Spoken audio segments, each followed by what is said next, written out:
Bismillahirrahmanirrahim. Assalamualaikum warahmatullahi wabarakatuh. Ila hadratin Nabi Mustafa Muhammad Rasulullah wa ila ruh Syekh Syahabuddin wa awliya hadhihi al-madinah. Al-Fatihah.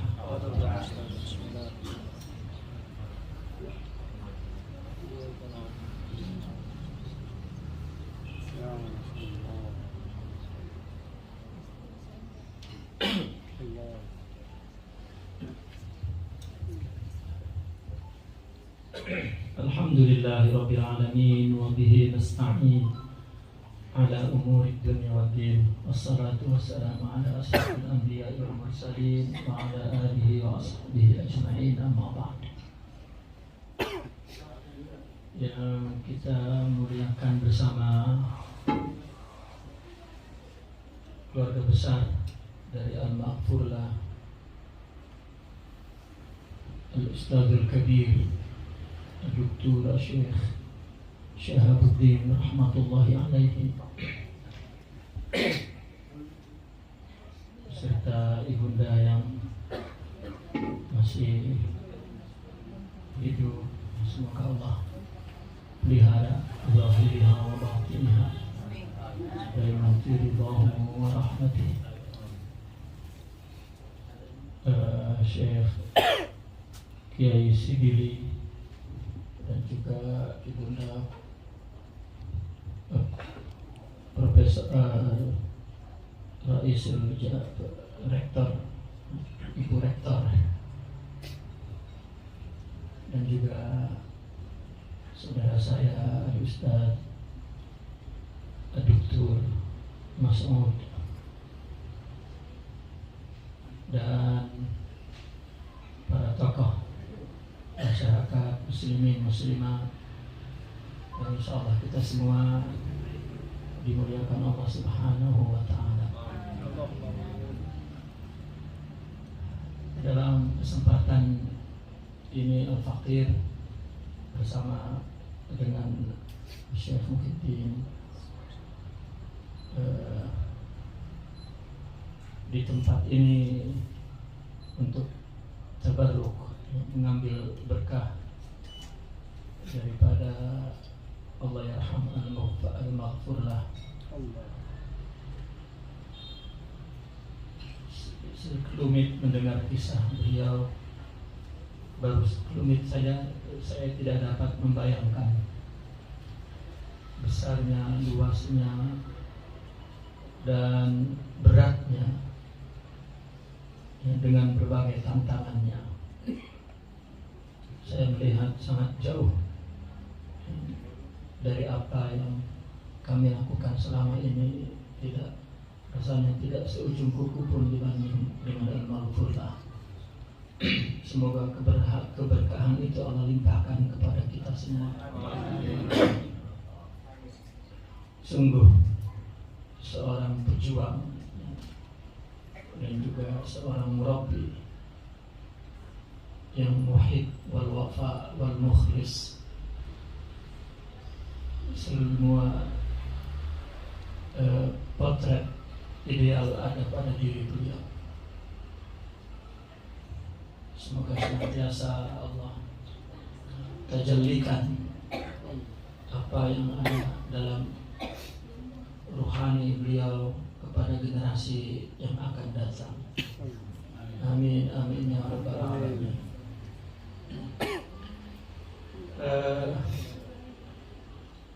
Tadi kita dimulai dengan nasyid dan qasidah. Qasidah kedudukannya dalam tasawuf itu masih termasuk sebagai al-manhajil amali, metode praktis, salah satu media yang digunakan oleh sufi murabbi untuk membangun syukur, zawq, bahkan litasqilil azwaq wa tasliyatil arwah. qasidah itu dijadikan satu media yang fungsinya untuk mengkilapkan zauq, juga hiburan, ya, tapi hiburan rohani. Orang menganggap orang sufi itu kelihatannya menyeramkan gitu, tajahum wala dhahak wala tabassum, hum yazunnuna sufiyun hakadha. Orang menyangka orang sufi tidak serem, tidak tersenyum, jauh dari dunia, jauh dari manusia. Seperti ini yang dipahami salah oleh mereka. Ya. Padahal di samping mereka beribadah, berzikir, senantiasa tenggelam dalam zikir, jiwanya namun tetap ya, mereka perlu hiburan. Ya, tapi hiburan itu pun hiburan liruh, untuk ruh, bukan untuk nafs, bukan untuk syahwat. Qasidah berfungsi sebagai manhaj. Kalau dalam pendidikan ada kurikulum asasnya, ada ekstra kurikulum, maka qasidah itu termasuk ekstra kurikulum. Ya. Bukan hanya qasidah, kemudian haul, mawalid, dan juga al-awrad wal ahzab wal wadhaif. Itu juga media-media yang digunakan oleh orang-orang sufi untuk membangun jiwa, emosional, ya, dan kerohanian.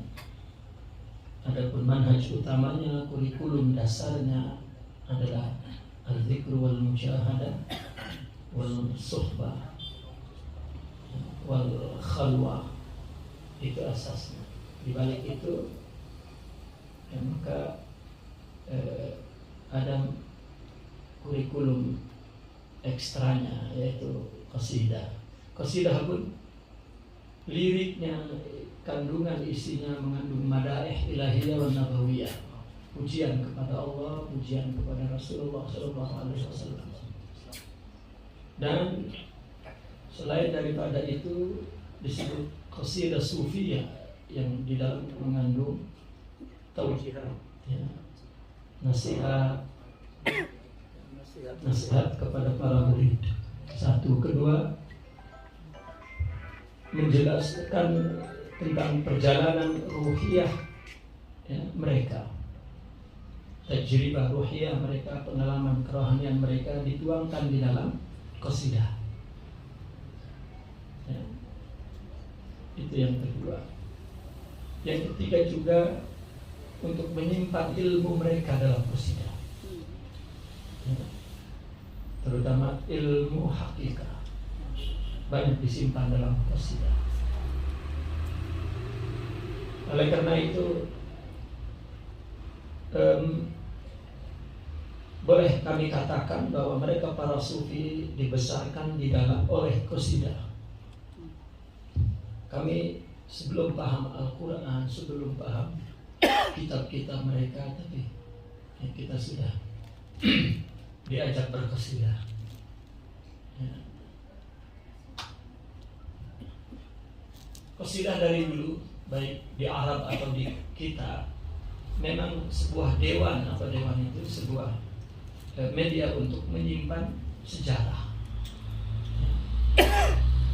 Di negara, di bangsa manapun ada, ya, apakah berupa pantun, apakah berupa tembang, nyanyian, ya, puisi, ya, isinya adalah catatan sejarah sebuah bangsa, sebuah golongan, dan nasihat-nasihat hikmah dari ya, orang-orang bijak disimpan di dalam qasidah di bangsa manapun. Maka tradisi itu terus dipakai oleh Islam. lihat ilmu-ilmu Islam ketika takut hilang, karena kalau tulisan ilmiah mungkin menjemukan, ya, maka dicoba dengan tulisan yang bersifat sastra, apakah berupa syair atau prosa. Maka selain pada tulisan ilmiah kemudian ditulis dengan bahasa sastra, qasidah dan maulid Nabi, ya. Bacaan maulid artinya mengenang sirah, sejarah perjalanan Nabi, itu bukan baru. Sejak Nabi wafat, para sahabat, para tabi'in yang tidak bersama Rasulullah, dia ingin mengetahui sejarah kehidupan.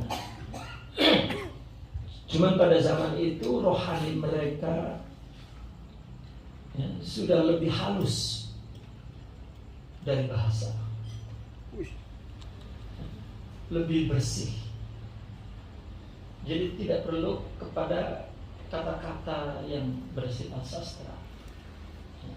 Dia mendengar satu kalimat kecil pun, ya, sudah menyentuh dalam perasaan. Maka oleh Sayyidina Urwah Ibn Zubair, ya, di tahun 60 Hijriah, dia adalah orang yang pertama menulis yang kalau sekarang dikatakan maulid, ya, As-Siyar wal Maghazi. Dia menulis kumpulan hadis yang isinya mengandung sejarah Nabi dari lahir sampai wafat, dan termasuk kisah peperangannya. Ditulis As-Siyar wal Maghazi.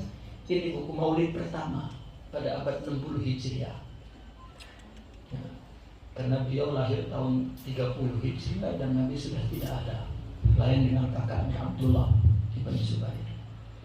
Adapun Sayyidina Urwah, beliau salah satu mata rantai hadis, ya, dari ulama yang menyusun hadis setelah itu bersumber dari Sayyidina Urwah.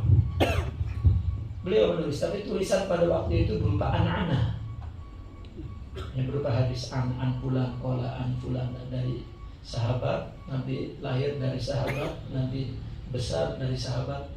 Ya, tapi bacaan itu sudah cukup melembutkan hatinya, karena hatinya memang sudah lembut. Tapi bersamaan dengan waktu masuklah orang Ajam, ya, dan menjadi orang Arab, menjadi orang Islam. Maka sejarah Islam, terutama kata sejarah Islam, bukan hanya sejarah Nabi, sejarah Islam yang pertama ditulis oleh Mahmud Tarikh al-Awal sini, Syekh At-Tabari. Nah, kitab An-Nihaya wal Bidayah, Tarikh al-Bidayah wal Nihaya dari Imam At-Tabari. Itu adalah kitab sejarah yang pertama, isinya anak-anak juga, padahal cerita Nabi dan para sahabat terus. Ya. Itu sejarah yang pertama. Lalu kemudian baru berubah. Sejarah ditulis berdasarkan kronologis kehidupan, tahun berapa lahir Rasul. Begitu juga maulid Nabi. Kalau sejarah Islam dibukukan dan ditulis dibaca, kenapa orang mengingkari sejarah Nabi yang disebut maulidin Nabi? Padahal lebih dulu penulisan maulidin Nabi daripada sejarah itu sendiri. Ya, Imam Tabari di akhir abad pertama ada pun penulisan maulidin Nabi. Dulu namanya tidak maulid, baru kemudian bernama maulid. Sejarah Nabi ditulis secara ilmiah berdasarkan kronologis, ya, sejarah. Tetapi kemudian baru ditulis dengan prosa seperti Bajanji misalnya. Lalu kemudian juga ditulis dengan syair, qasidah. Ya. Nah, maka qasidah memang merupakan media penting untuk, ya, membangkitkan pikiran, akal, perasaan, jiwa dan lain sebagainya. Nah, maka qasidah yang kita baca tadi berisi semua pujian kepada Rasulullah SAW. Ya, seperti tadi sholat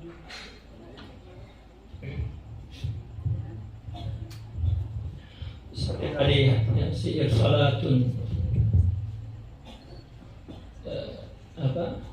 bisalamil mubin linuqtati ta'yini ya kharami, itu sudah bicara tentang hakikat itu ya, bicara tentang maratibul wujud tentang martabat wujud.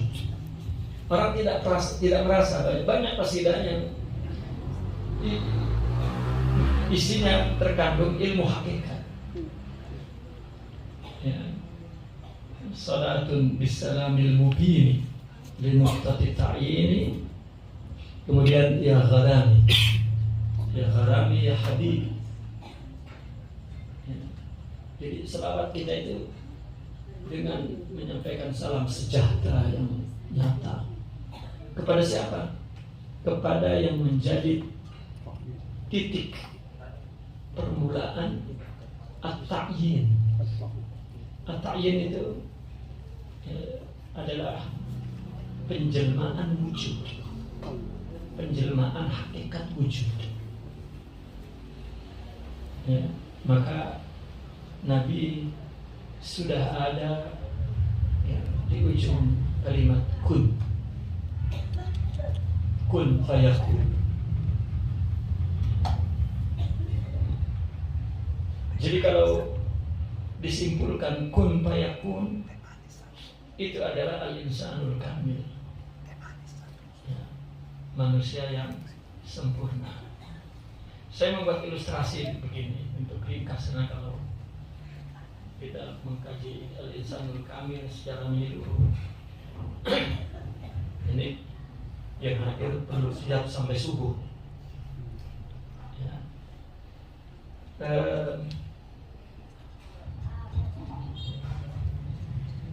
Ilustrasi itu sebetulnya diambil dari hadis Rasulullah SAW. Kita pernah mendengar bahwa Nabi menjelaskan bahwa perumpamaanku dengan nabi-nabi dahulu itu seperti sebuah bangunan di mana orang datang melihat bangunan itu dan mengelilinginya, memandangnya dengan kagum, betapa indahnya bangunan ini. Tetapi kemudian orang itu melihat ada bagian yang kosong, belum diisi ya. Maka kata Nabi, itulah aku ya, itulah aku, sehingga bangunan itu sempurna.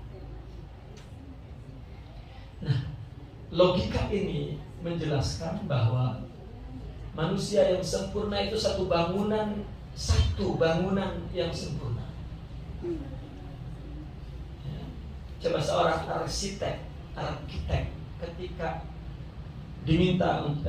dia mau membangun, katakan, maka dalam pikiran, dalam konsepnya adalah sebuah bangunan yang sempurna ya. Dia diminta untuk, coba saya ingin buat istana. Istana ini bernama Istana Mandar misalnya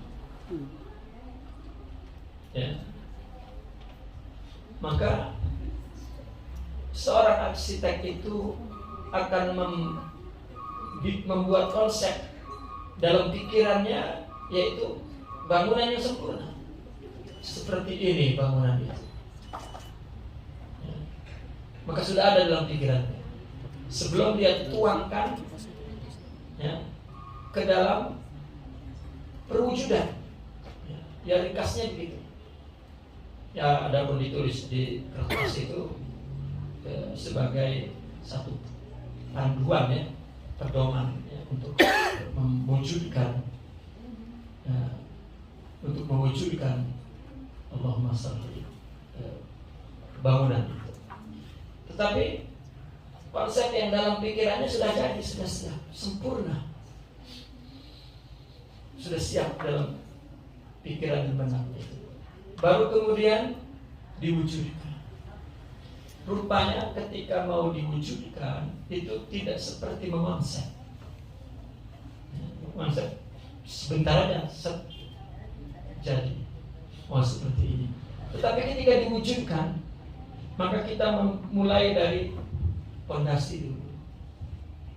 Selesai pondasi, kemudian dinding, selesai dinding, atap, selesai atap, hiasan-hiasannya, jendela, pintu, dan serta isinya. Apabila bangunan sudah jadi, ya, maka ditulis di depannya itu Istana Mandar. Ya, selesai.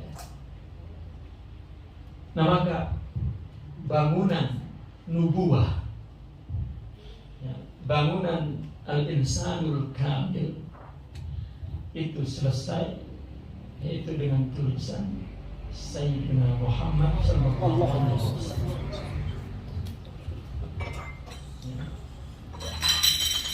Itu sebab kenapa Nabi mengatakan al-ulama'u warasatul anbiya, bukan warasatul nabi, warasatul anbiya jamak.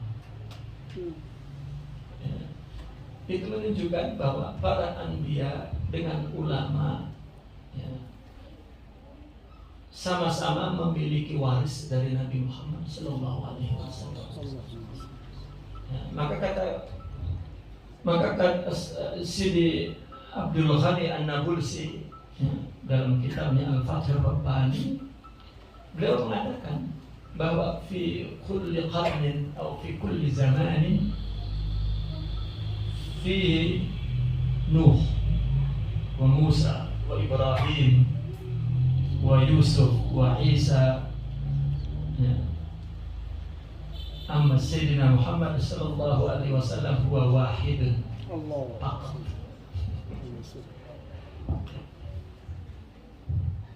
Artinya bukan ada Nabi Ibrahim lagi, gitu. Ya, bukan. Ini sering saudara kita di sana salah persepsi. Sebetulnya sama dengan ungkapan kalau orang sedang berjuang di agama lalu ada penghalangnya, apa kita katakan kepada mereka? Ini Abu Jahal. Abu Jahal sudah selesai. Artinya sifat-sifat yang serupa dengan Abu Jahal. Karena sifat itu sebenarnya bukan sifat Abu Jahal juga. Ya.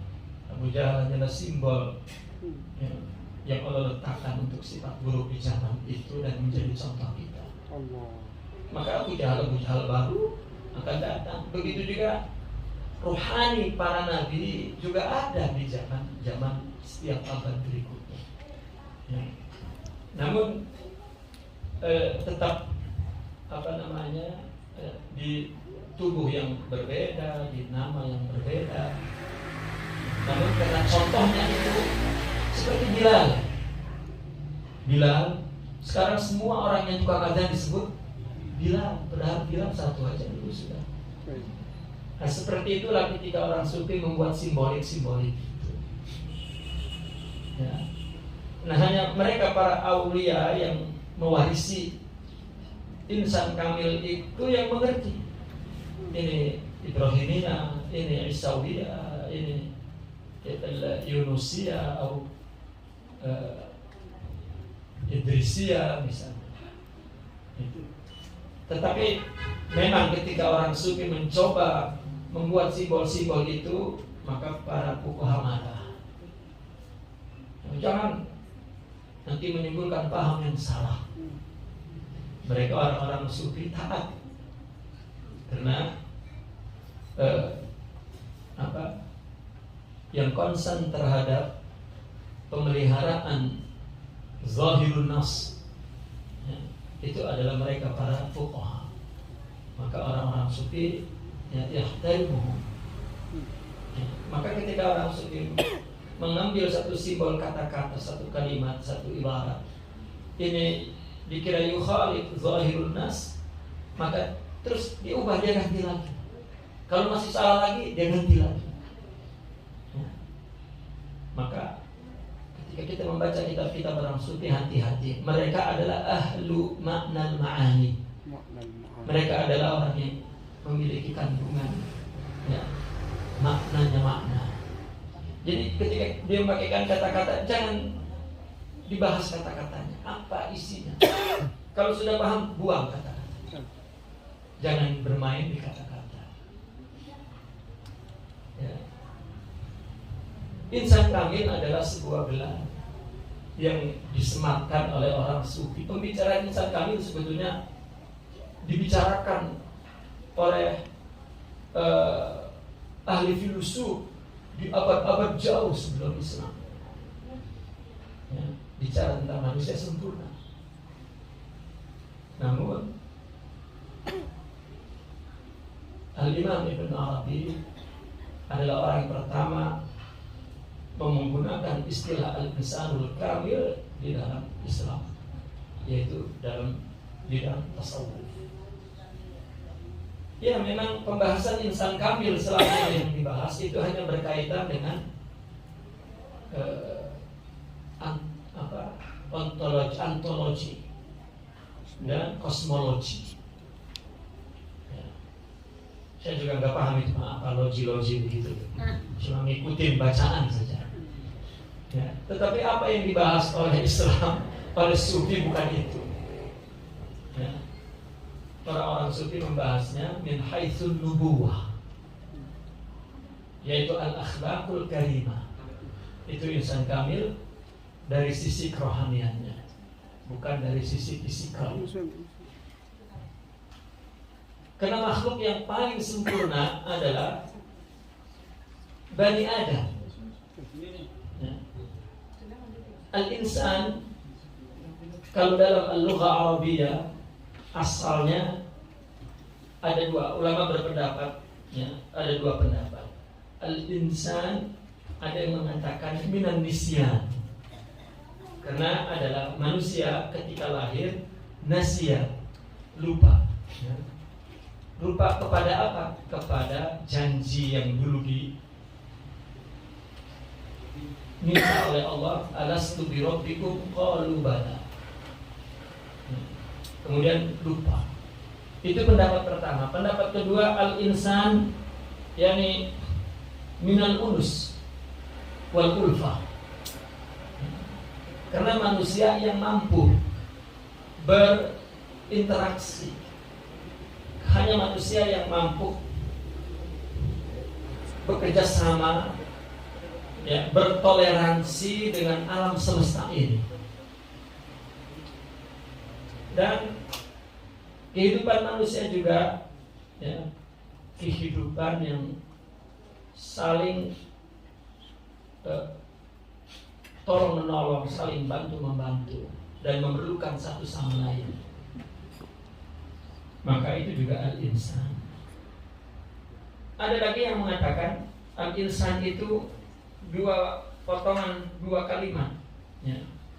Dari satu kalimat yang terdiri dari dua potongan kata. Al-ins, kemudian musananya alif dan nun. Al-insan, al-unsan, unus. Kemudian alif nunnya musanna, tasniah, al-unsan.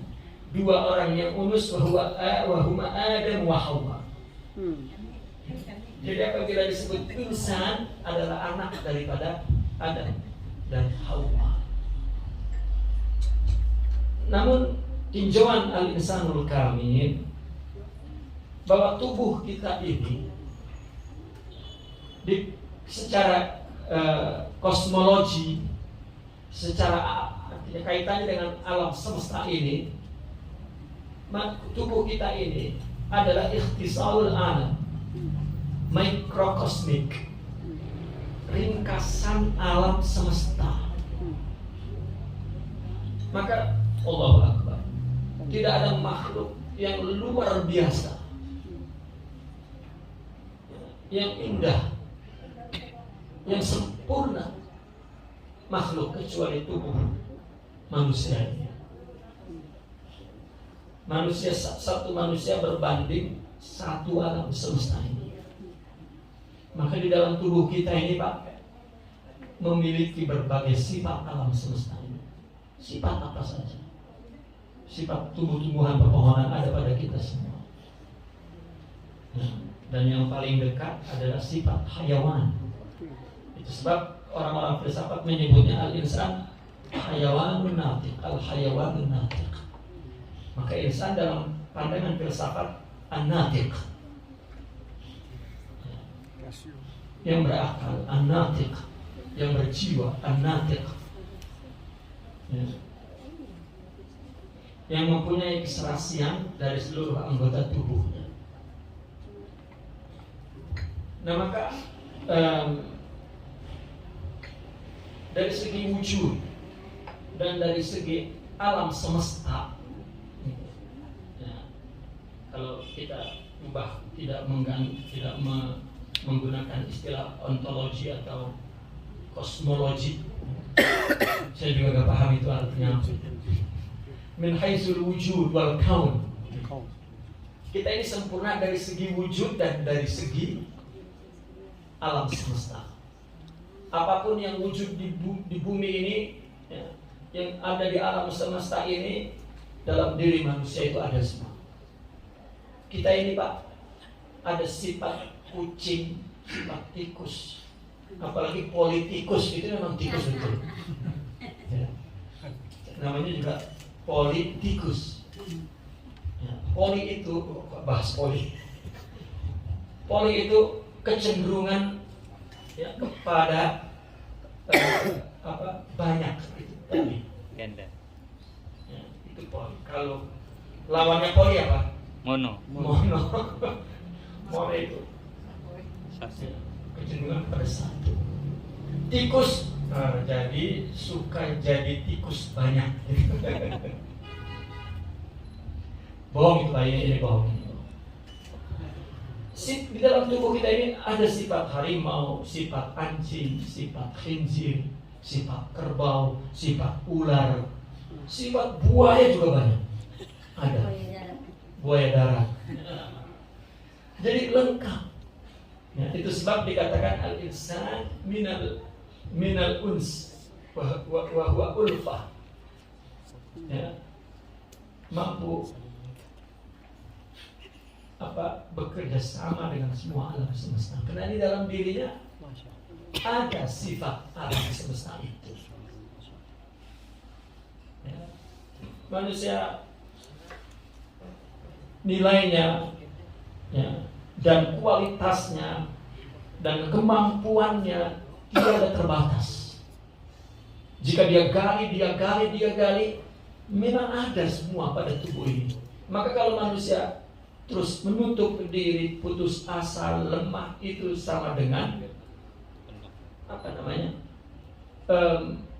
tidak menghormati, tidak menghargai, tidak memanfaatkan anugerah Allah. Itu tidak bersyukur. Ya. Kita mau apapun boleh, bisa. Hanya manusia.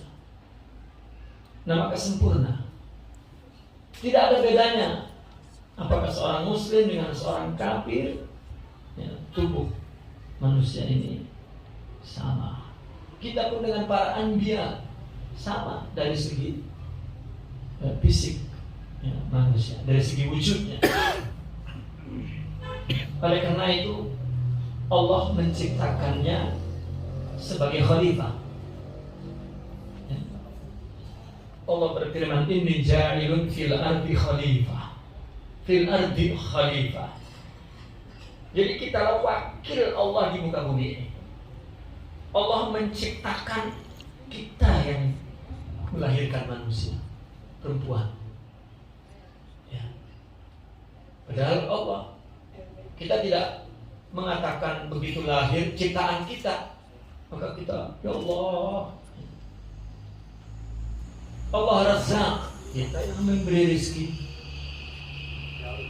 mengatur lautan, mengatur hutannya, sampai ke bulan. Manusia mau coba bikin rumah di bulan. Manusialah yang menjadi sultan yang di muka bumi ini, khalifah. Maka itu sebabnya manusia diperintahkan untuk mengenal Allah. Dialah peran utama dari ciptaan alam semesta ini. Untuk apa Allah ciptakan dunia? Untuk apa Allah ciptakan akhirat? Untuk kita. Untuk kita. Surga serta isinya untuk kita. Bapak. Bumi ini serta isinya untuk kita. Kita makan semua isinya di bumi ini. Di surga pun isinya nanti kita makan juga. Ya. Karena memang Allah sediakan untuk kita. Malaikat yang jumlahnya jauh lebih banyak daripada jumlah alam semesta ini pun diciptakan oleh Allah. Bukan untuk dia. Dia diciptakan untuk kita. Jin, setan, iblis juga diciptakan untuk kita. Bahkan di dalam diri kita ada malaikat, di dalam diri kita ada iblis. Bahkan lebih iblis kita daripada iblis. Iblis mungkin tidak punya sifat buaya, tapi kita lengkap, sempurna. Itu sebab yang punya kapasitas untuk mengenal Allah hanya manusia. Ya, maka Allah tidak tawarkan amanah ini kepada langit dan bumi, karena tidak mampu. Tapi kepada manusia mampu.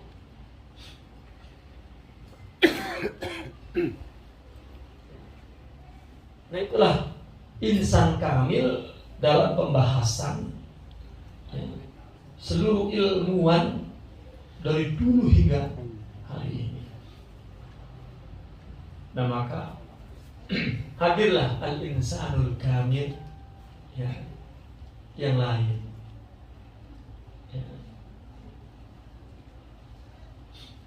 Yaitu dalam pembahasan agama Islam, al-insanul kamil ya, adalah kesempurnaan rohani. Bahkan menurut agama kita, insan itu rohani, bukan fisik. Karena kalau fisik itu hayawan. Ini dalam konsep Al-Imam Ibn Arabi.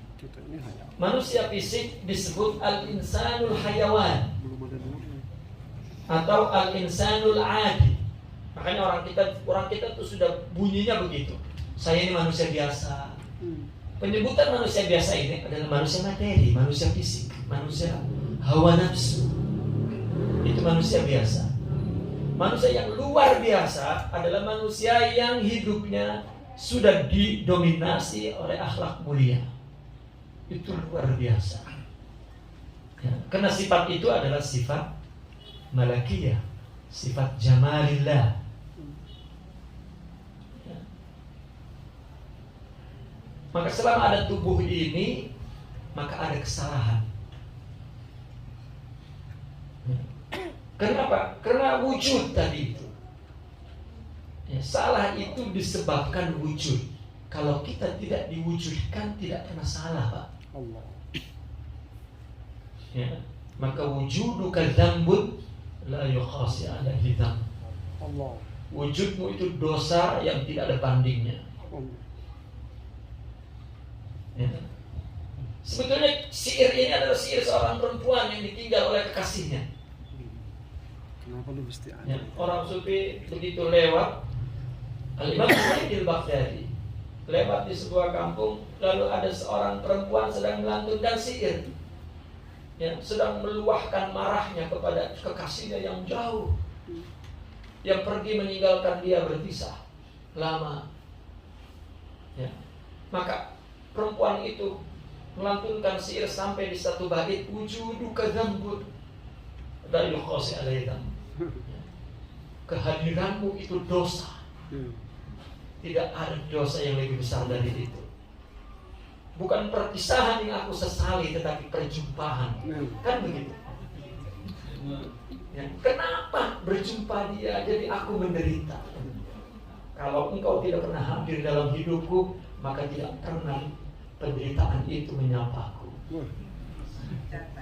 Asalnya itu.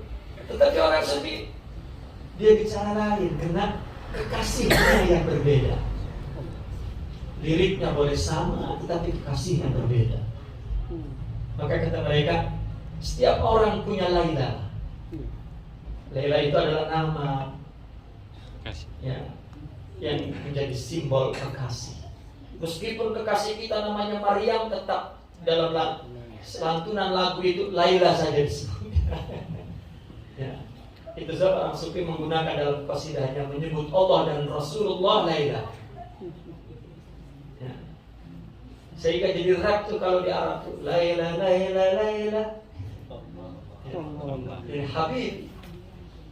Siapa isinya? Rasulullah sallallahu alaihi wasallam. Ya, itu al-insanul kamil. Nah, kesempurnaan rohani ini itu kita sangat perlukan untuk menjalani hidup ini. Karena memang Allah menciptakan untuk tujuan itu dan kita memerlukan itu. Ya. Nah, maka saya lebih ringkas lagi, Bapak-bapak dan ibu-ibu sekalian. Sebetulnya insan kamil itu inspirasinya dari Al-Quran. Allah menyebut dalam Al-Quran gelarnya manusia yang sempurna ini dengan muqarrabin, awliya, muttaqin, mukhlasin, ya, yang sifat-sifatnya disebut sabirin, syakirin, muhsinin, ya. Banyak di dalam Al-Quran dan hadis. Lalu ketika ketika sudah wujud ke bumi ini dan ada syariat Allah, maka umat Islam memberi gelaran juga kepada tokoh-tokoh yang di Al-Quran disebut dengan gelar-gelar tadi. Namanya Anang Guru, Tuan Guru, Kiai, Ajengan, Abuya, Ustaz, ya, itu gelar-gelar dunia. Ya. Adapun gelar di akhirat bukan itu gelarnya. Ya. Dia shadiq atau kadhib, dia sabir atau syakir, apakah dia mukhlas, mukhlis, ya. Itu gelar. Nah, orang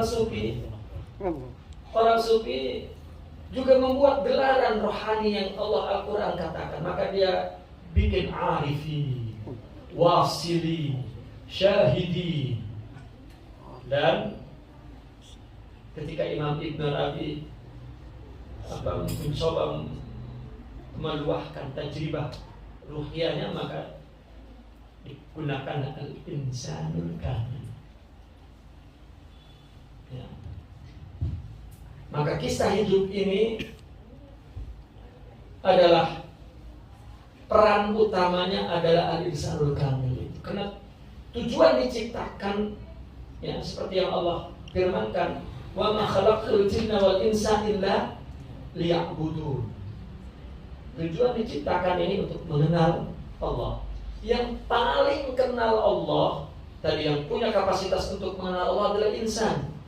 Insan dalam makna fisik dia. Maka dikasihlah amanah untuk mengenal Allah itu kepada tubuh ini. Apabila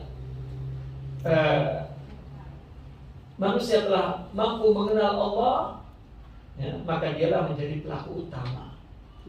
Karena Allah memaksudkan penciptaannya itu adalah ini. Sebetulnya tujuan daripada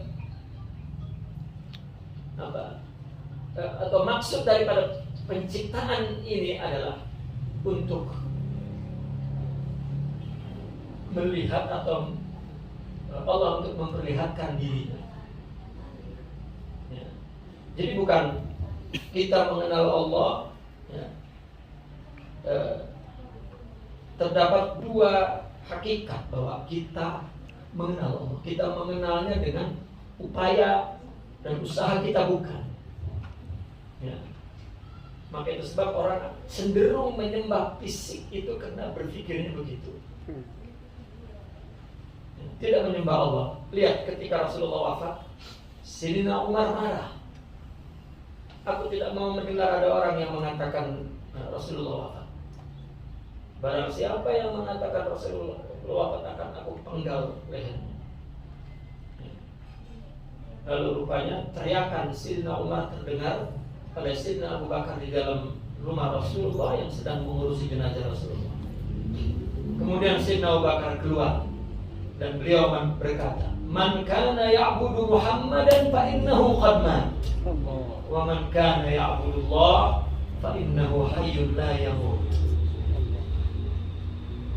Baru Sayyidina Umar jatuh terduduk dan kemudian membungkuk dan menangis.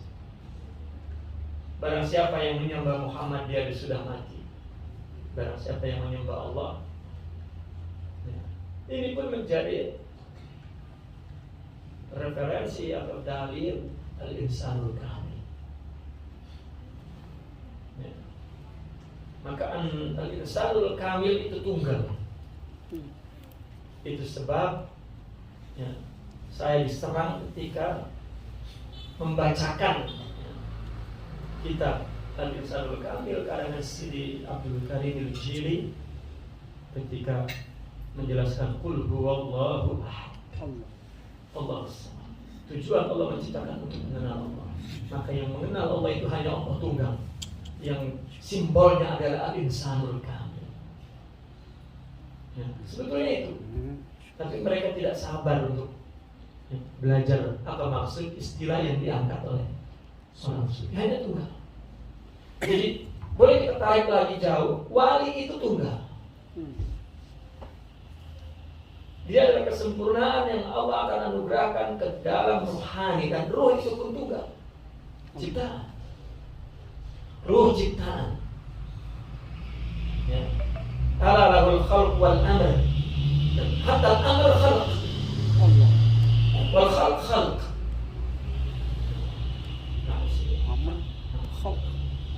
Maka jika ada yang mengatakan ruh yang ghairu makhluk,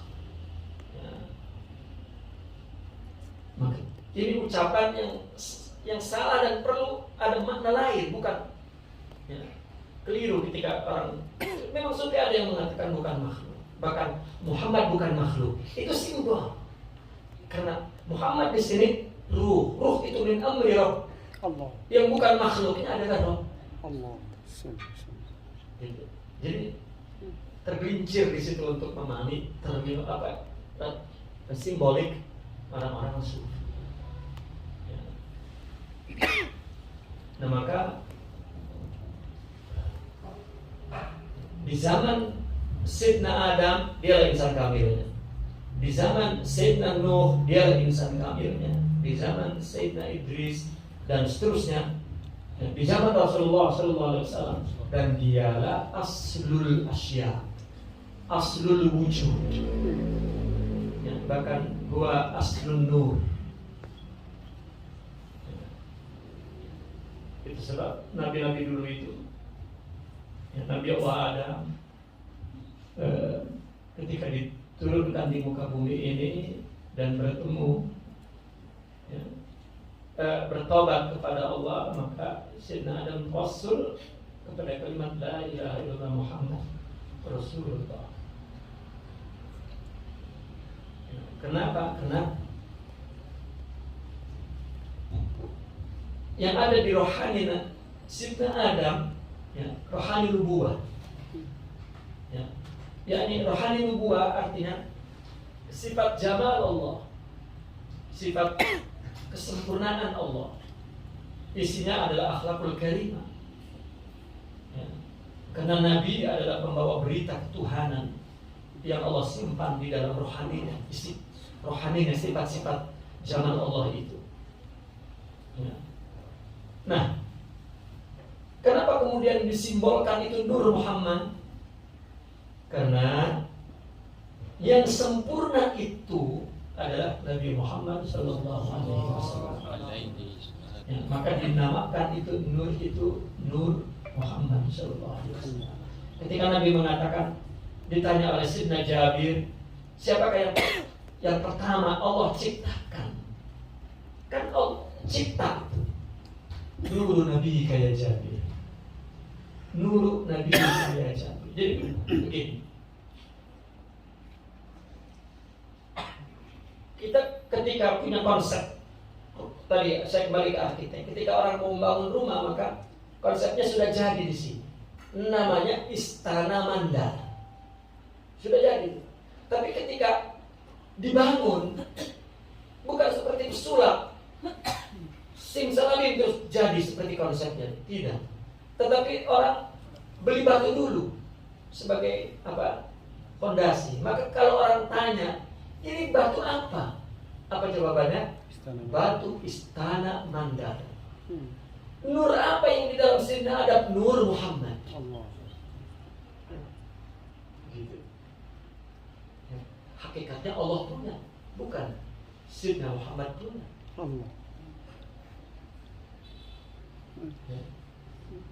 Lalu datang lagi semen. Ini semen apa?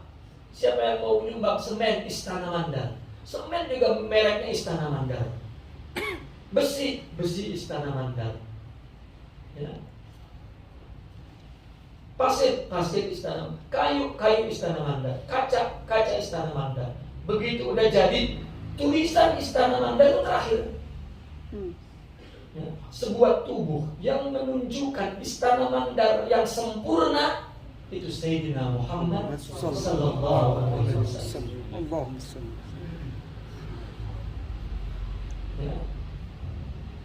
Nah maka manusia yang setelah Rasulullah sallallahu alaihi wasallam itu warasah yang dimiliki sama dengan para anbiya dulu.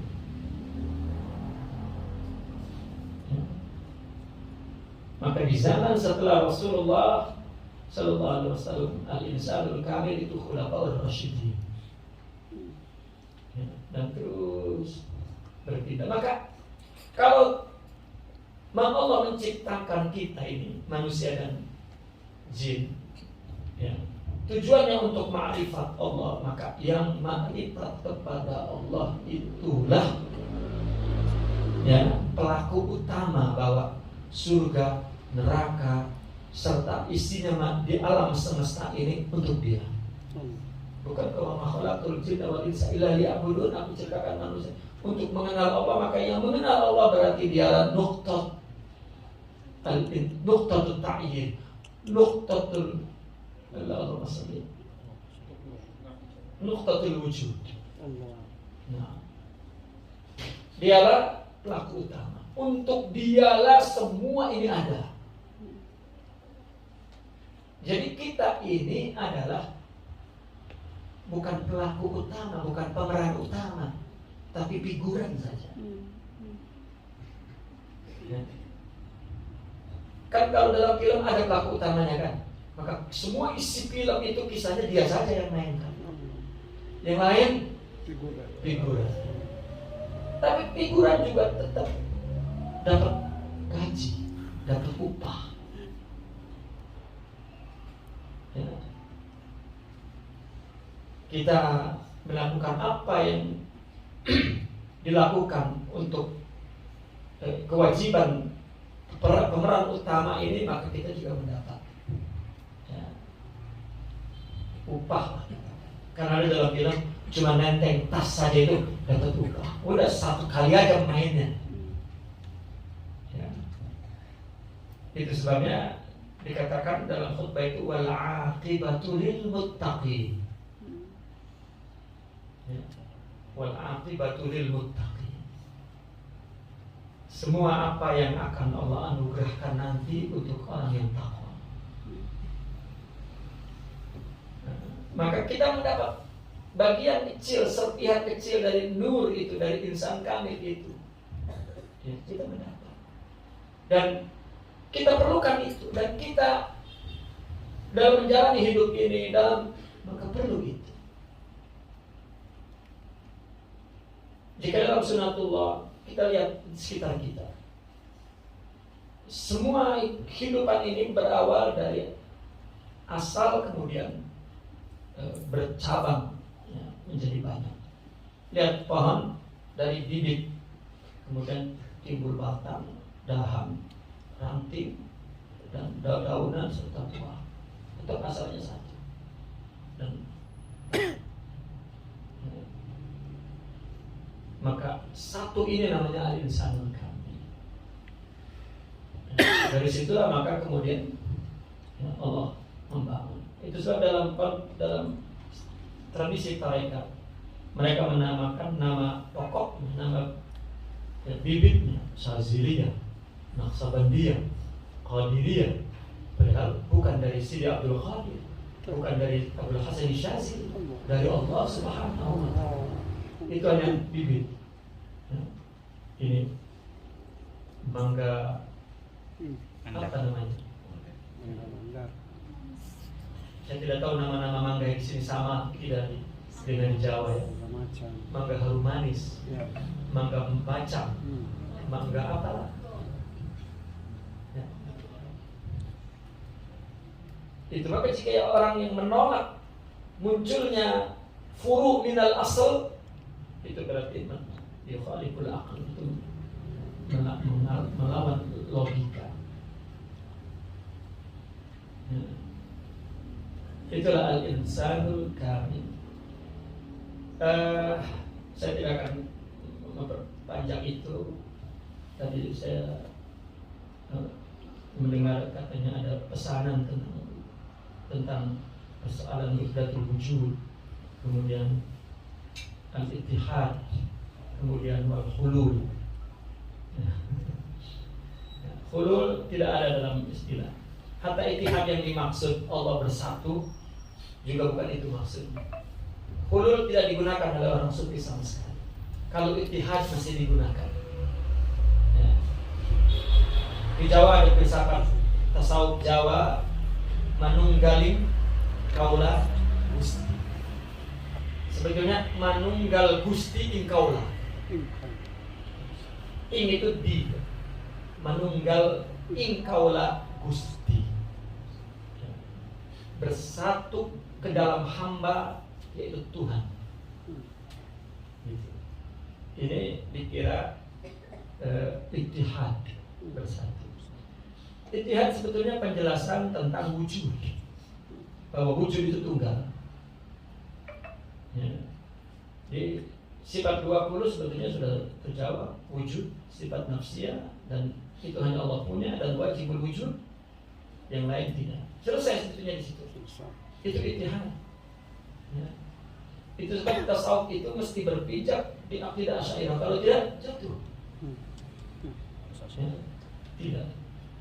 Dia tidak berpijak di tempat lain kecuali di akidah Asy'ariyah. Ya. Ketika dia membangun berbagai argumentasi, membangun berbagai konsep ilmiahnya, mesti berpijak di akidah Asy'ariyah. Bahkan orang sufi telah sepakat menyatakan untuk masuk ke rohani itu mesti dari akidah Asy'ariyah itu. Jika tidak, maka tidak ketemu-ketemu. Meskipun mereka mengambil konsep orang sufi ini dari Syiah misalnya, tidak, sesat, karena bukan berdiri di akidah Asy'ariyah. Maka persoalan wujud awalnya itu sebab Imam Asy'ariyah meletakkan sifat Allah yang perlu wajib kita ketahui, wujud. Kita tidak bisa masuk memahami sifat-sifat berikutnya kalau belum selesai perkara wujud.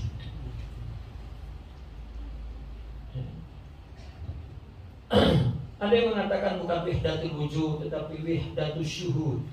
Itu tadi saya katakan, ketika ulama sufi menggunakan ini, sebetulnya orang sufi tidak menggunakan.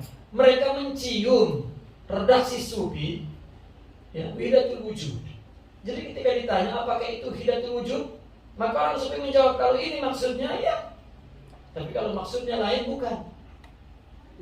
Nah ketika sudah ramai digunakan wahdatul wujud, lalu diserang kalimat ini, diganti wahdatul syuhud. Diserang lagi, ya sudah, at-tauhid, balik lagi ke asal. Jadi wahdatul wujud ittihad maksudnya adalah at-tauhid. Ya. Karena wahdatul wujud itu ada yang ilhadi, ada yang kepada pendapat pemikiran ateis. tetapi beda wujud. Yang diangkat oleh orang sufi adalah murni tauhid.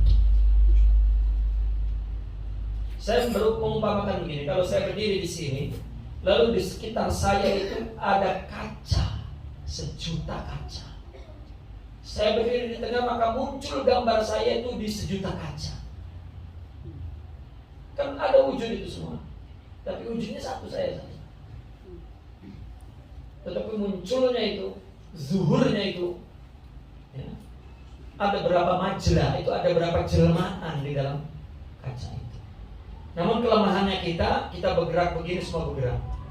Tetapi ya, kesempurnaan Allah, setiap jalma-jalma di cermin-cermin itu satu sama lain berbeda.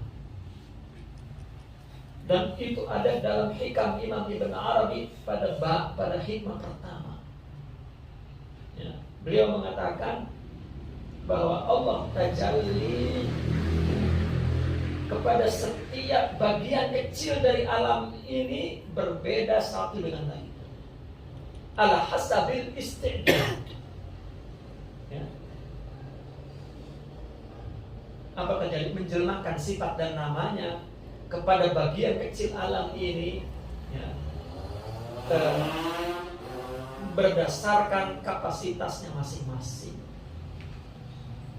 Maka saya mengumpamakan seperti bolham, ya. Misalnya dalam ruangan ada 100 bolham. Mungkin ada dalam rumah ini ada 100 bolham. Mungkin di tempat-tempat tertentu ada yang tidak perlu bolham 100 watt, cukup 10 watt.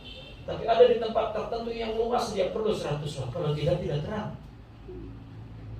Tetapi sentral listrik di sana bukan 100 watt, bukan 10 watt, jutaan watt.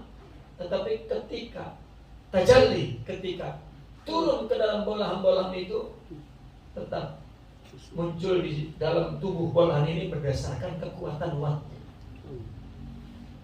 Kalau semua elektrik yang ada di sentral itu masuk kepada bolham 5 watt, hancur. Maka ada manusia yang mencoba untuk melakukan sesuatu, ya, yang kapasitasnya sebetulnya memerlukan 10 watt, tapi dia cuma 5 watt, maka nggak jadi mundur. Paham, ya? Maka jangan coba-coba maju, nanti mundur. Ya. Namun apabila mereka yang memang berada di ruangan yang luas, maka Allah tajalikan, ya, maka bolhamnya juga wattnya besar, maka elektrik yang masuk ke dalam tubuhnya juga besar. Umpama itu tajalli. Dan setiap diri kita ini memerlukan insan kamil ini berdasarkan istilah kita juga. Orang hidup di hutan, Pak, tidak ada kuat tugas dia dan tanggung jawab dia kecuali hanya cocok tanam dan dengan anak istrinya selesai. Dia tidak perlu banyak memerlukan insan kamil, sedikit saja. Ya. Tetapi jika mereka memiliki banyak tanggung jawab, menjadi khalifah Allah, wakil Allah untuk memelihara manusia ini, dan Allah gunakan dia untuk memelihara manusia ini, maka Allah banyak berikan ke dalam rohaninya, Allah tajadikan ke dalam jiwanya sifat-sifat jamaah Allah. Ya. Maka itulah yang dimaksud al-insanul kamil. Ya.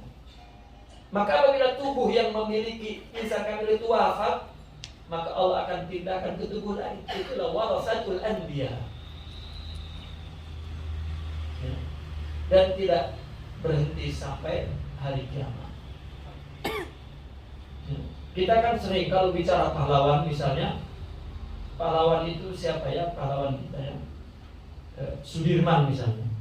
Maka akan lahir Sudirman baru. Padahal namanya bukan Sudirman. Namanya mungkin B.J. Habibie misalnya namanya, ya. Atau apalah nama, tapi karena tokohnya yang pertama Sudirman, maka akan kita sebut Sudirman baru. Karena tokohnya adalah Sayyidina Muhammad SAW yang memiliki seluruh sifat. Kenapa dikasih mereknya Muhammad? Karena seluruh sifat-sifat mulia, akhlak mulia itu yang kuatnya 100% setiap akhlak itu hanya ada pada tubuh Sayyidina Muhammad SAW. Ya. Maka isyarahnya dalam hadis-hadis apa? Nabi mengatakan bahwasanya ana akhsyakum wa ana atqakum wa ana a'lamukum billah wa ana khalilullah wa ana habibullah wa ana ruhullah. Ketika ada sahabat sedang membicarakan siapa nabi yang paling mulia, oh, Nabi Musa karena dia kalimullah. La, Nabi Ibrahim dia khalilullah. Sahabat yang mengatakan bukan, tetapi Sayyidina Isa huwa ruhullah. Nabi keluar dari rumah, bicara apa kalian? Ya, saya. Nah, Nabi mengaku. Itu bukan pengakuan sombong, tetapi penjelasan tentang hakikat yang ada dalam tubuh Nabi. Ya, itu sempurna yang Allah anugerahkan. Itu. Ya. Imam Ibnu Arabi membuat satu khayal. Ya. Apakah Nabi mengerti dirinya sempurna?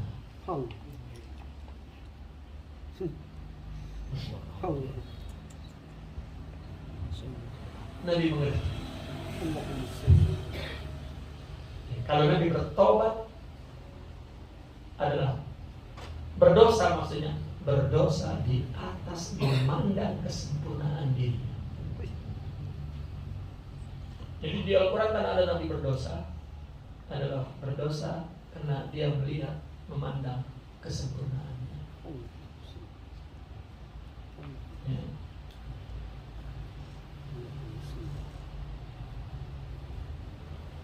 Ada ungkapan dari Syekh Abdul Qadir Al-Jilani katanya, jika seseorang ya, yang ingin menjadi mursyid itu mesti mempunyai 5 sifat: Alawiyah, Utsmaniyah, Faruqiyah, Siddiqiyah, dan terakhir Muhammadiyah. Saya mengumpamakannya seperti teko dengan 14. Karena Rasulullah pernah berkata, kullu ma sabbaba fi qalbi sabbaballahu fi qalbi Abi Bakar Siddiq.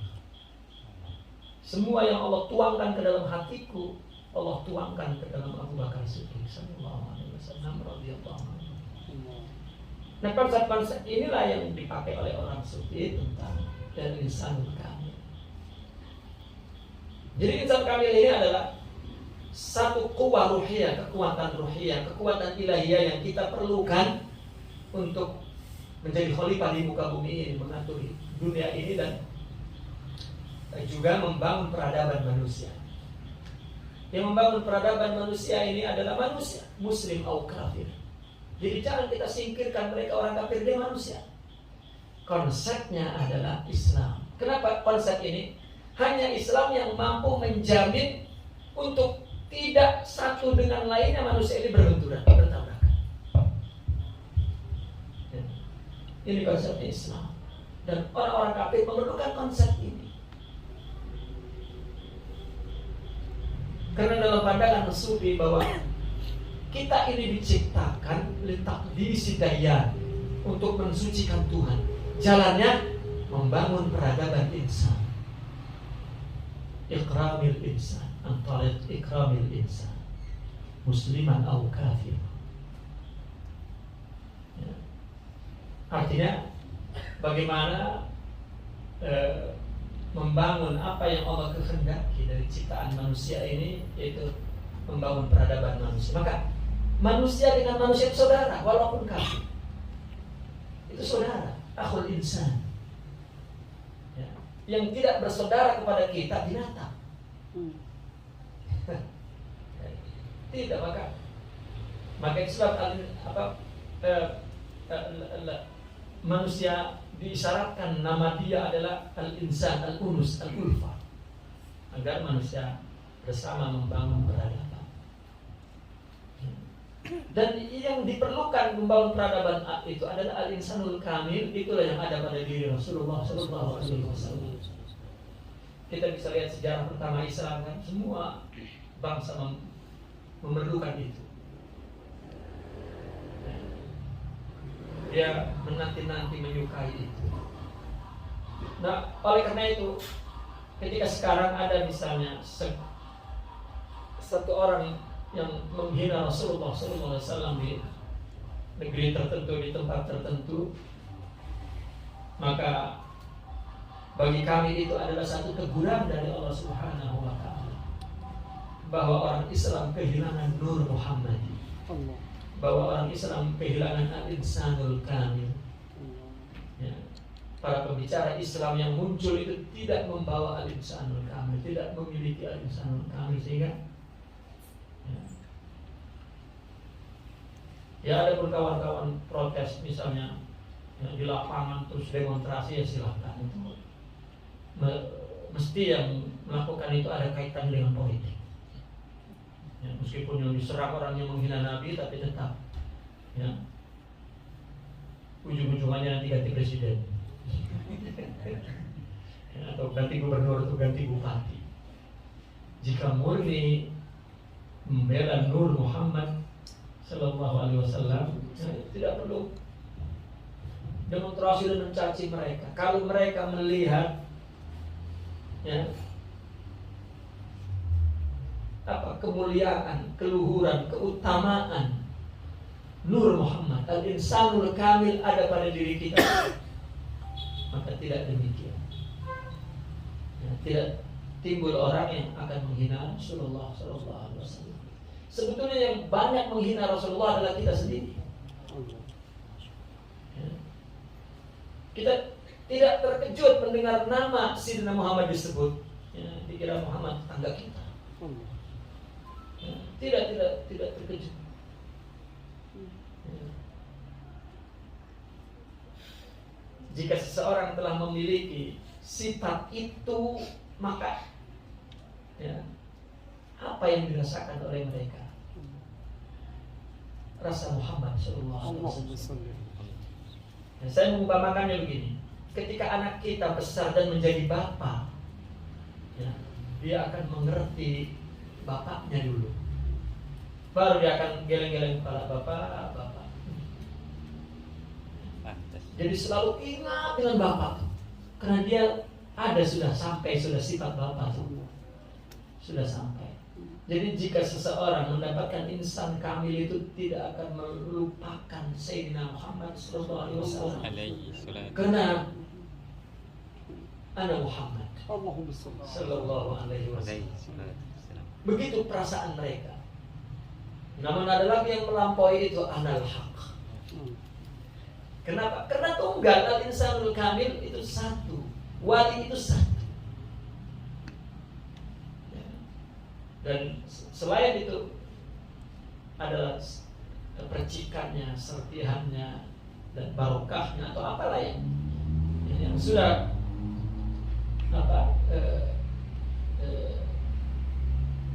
kita pahami dalam kehidupan beragama. Tetapi bukan tubuh, ruh. Hatta kita ziarah kubur kepada aulia, tetap menziarahi ruhnya, karena tubuhnya sudah kembali ke tanah. Ya Pak, kita ini dibuat dari tanah nih Pak. Ini dibuat dari tanah. Ya, makanannya juga semua tanah itu. Ya, nanti kita mati pun kembali ke tanah. Kalau kita dibangkitkan kembali nanti, itu adalah di bumi lain, tanah lain, dan kita dibalut, dibungkus ya, oleh tanah itu, bukan tanah ini. Ya. Dibungkus oleh tanah ini, tetapi bedanya di dunia ini kita dimunculkannya ya, dalam durasi yang kecil, tapi di akhirat kita dimunculkan dalam waktu yang tiada tepinya, tiada batasnya. Ya. Waktu ya, yang tiada berganti, durasinya tiada terbatas. Itu yang disebut abadi. Kenapa di akhirat disebut abadi? Ada dua ya. Dan ada dua pendapat, kedua-duanya sama maknanya, hanya kemudian lafalnya yang berbeda. Yang mengatakan Abadi itu karena waktunya tidak terbatas. Kalau di dunia ini kan sebentar, di sana tidak sebentar, tidak sebentar. Ada lagi yang mengatakan karena di dunia itu, di akhirat itu hanya hidup itu hanya al-harfin, katanya hanya satu sisi. Di surga enak, nggak enaknya di akhirat, di neraka nggak enak. Kalau di sini kan ya, suruh silih berganti enak, enak. Itu yang menjadi tidak abadi. Dan itu maksudnya sama bahwa waktunya tidak berubah. Nah, seorang yang hidup dengan insan kamil itu, yang dengan kerohanian sempurna itu, maka dia tidak berubah oleh apapun yang terjadi di alam fisikal ini. Dihina, maka itu kata mereka dihina dan dipuji sama saja. Itu bagi rohani. Kalau bagi fisik beda. Kita ditanya sama orang, Pak, dihina dengan dipuji sama enggak? Beda, Pak. Lalu orang pilih gambar, Pak, beda atau sama? Beda. Ya, disuruh bilang sama, tidak bisa. Tetapi insan kamil sama. Ya, sama-sama ciptaan. Dan sama-sama yang datang dari Allah baik. Ya. Itu sebab orang sufi dikatakan oleh Imam Al-Ghazali dalam Ihya Ulumuddin ulama'ul akhirah. Ulama akhirat. Ulama yang hidup dengan nuansa akhirat, yang tidak terusik oleh perubahan dunia. Dia hidup dengan rohaniyin, ruhaniyin. Ya. Nah, itulah al-insanul kamil. Dan kita perlu itu. Kita mengejar, karena itulah kebahagiaan abadi. Ada satu cerita bahwa Nabi pernah bertanya kepada Jibril, ya Jibril, ya, hal anta tadhaq? Rasulullah bertanya kepada Jibril, ya Jibril, hal anta tadhaq? Maka Jibril menjawab, adhaq ya Rasulullah. Wa mata tadhaq?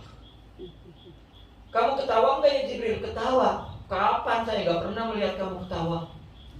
Kata Jibril, saya ketawa apabila manusia melihat ketentraman di bumi ini. Yani wa ana adhaq ya Rasulullah idza ra'aitu yani al-abd ya abdan yabhas anir raha fid dunya. Dia mencari tentram, bahagia di dunia itu tidak. Kenapa? Lianna Allah yaj'alahu fil akhirah. Yaj'alaha fil akhirah. Karena Allah menciptakan tentram itu di akhirat.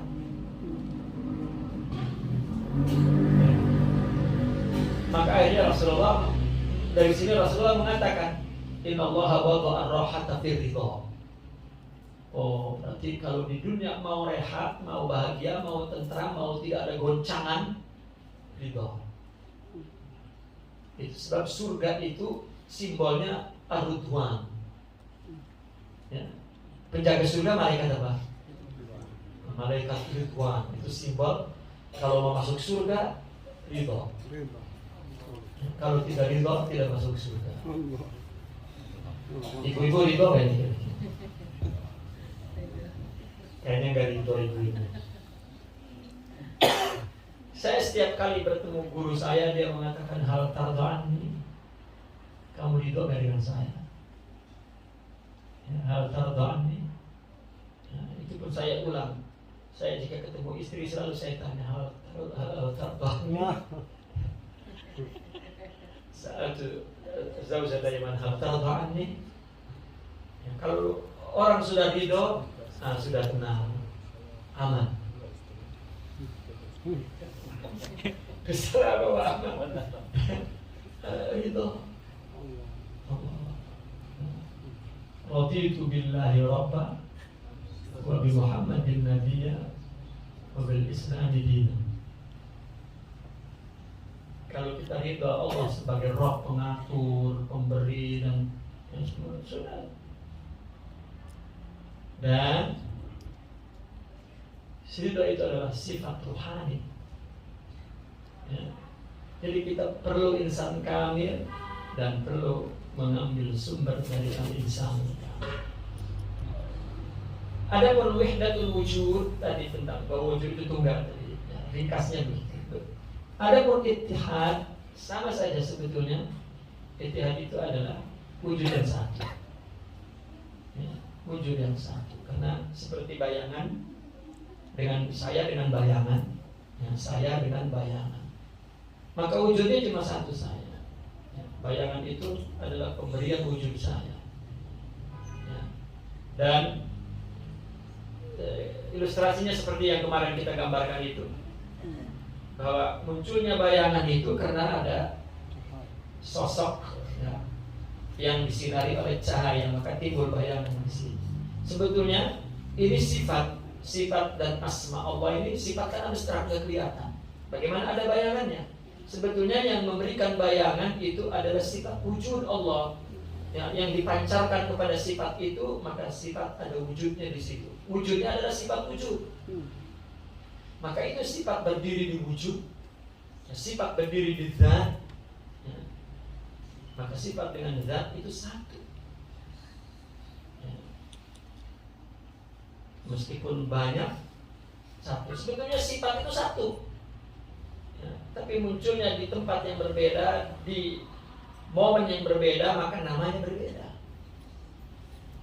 ya, namanya berbeda. Seperti air lah katakan, ini teh, ini kopi, ini sop, ini jus, ini air juga, ya, seperti itu, sifat itu sama, tapi muncul di momen yang berbeda dan di keperluan yang berbeda, maka berbeda. Maka berbeda ini diberikan oleh istilah orang sufi al-mughayarah.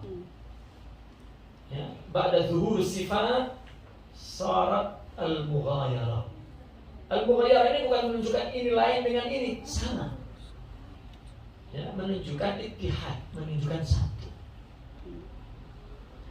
Itulah kita masih mendengar nanti Syekh Muhyiddin, ya, untuk memberikan sedikit mau itu. Katakanlah Allah telah jelmakan al-insanul kamil itu kepada al-maghfurlah Syekh Sahabuddin, ya. Maka ketika tiada, orang mencari, ya, di mana, ya. Begitulah Allah, ya, memberikan serpihan-serpihan cahaya percikan, ya, dari satu kepada yang lain. Maka saya akhiri dengan aquli qauli hadza wa astaghfirullah li wa lakum. Assalamualaikum warahmatullahi wabarakatuh.